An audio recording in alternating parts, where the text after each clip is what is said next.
আসসালামু আলাইকুম ফ্রেন্ড, এই একটা ই রিক্সা, এ ফুল স্পিড দিলে পরে এর মিটারে 13 কিলোমিটার 11 কিলোমিটার গতি দেখাচ্ছে। দেখুন, এই দেখুন এখন 14 দেখাচ্ছে।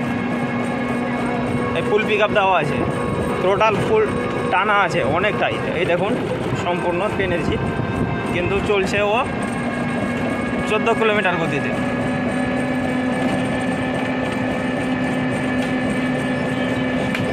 দেখুন এর থেকে বেশি আর চলছে না।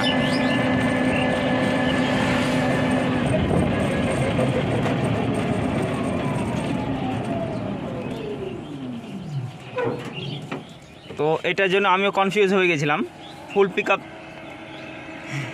ফুল পিক আপ দেওয়ার পরেও এই 14 কিলোমিটার গতির থেকে বেশি বাড়ছে না কেন। তারপরে আমি এখানে এই কাপলারটাকে খুলে লাগালাম, তারপরেও সেই একই ব্যাপার। যদি সেন্সার খারাপ হয় তাহলে তো এরকম হবে না, বা মোটর খারাপ হলেও এমন হবে না। এখানে স্পিড মিটারে সম্পূর্ণ স্পিডটা দেখাবে। যদি সেন্সার খারাপ বা মোটর খারাপ বা অন্য কিছু খারাপ হলে পরে এখানে স্পিড মিটারটা সম্পূর্ণ দেখাবে।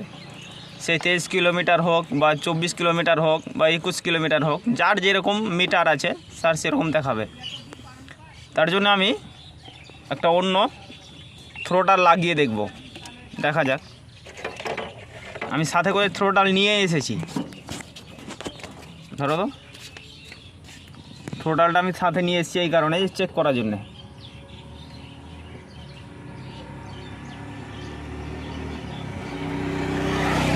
এটা আমার স্টুডিওর থ্রোটাল, চেক করা থ্রোটাল। কন্ট্রোলার রিপেয়ার করার পরে আমরা চেক করি এই থ্রোটালটাই। দেখা যাক এবার কি বলছে।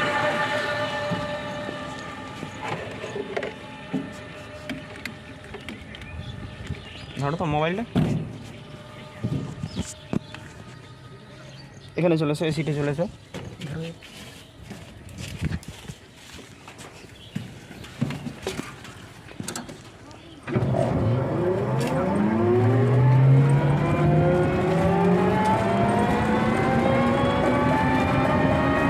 স্পিড মিটারটা দেখুন ফ্রেন্ড, এবার কিন্তু ঠিক হয়ে গেছে। তো দেখাচ্ছে স্পিড মিটার 24, এর কিন্তু স্পিড আছে 24। এই থ্রোটালের প্রবলেমের কারণেই কিন্তু ও 13 কিলোমিটার দেখাচ্ছিল, গতি 13 কিলোমিটার দেখাচ্ছিল। দেখুন এবার কিন্তু ঠিক হয়ে গেছে।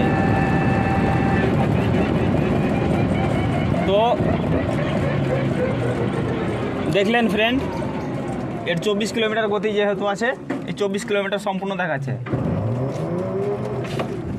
আপনাদের কাছে যদি এরকম কোনো সমস্যা আসে তো এরকমভাবে শর্ট আউট করতে পারেন। আর এরকম নতুন ভিডিও পাওয়ার জন্য আমার চ্যানেলটিকে সাবস্ক্রাইব করে রাখবেন। আসসালামু আলাইকুম।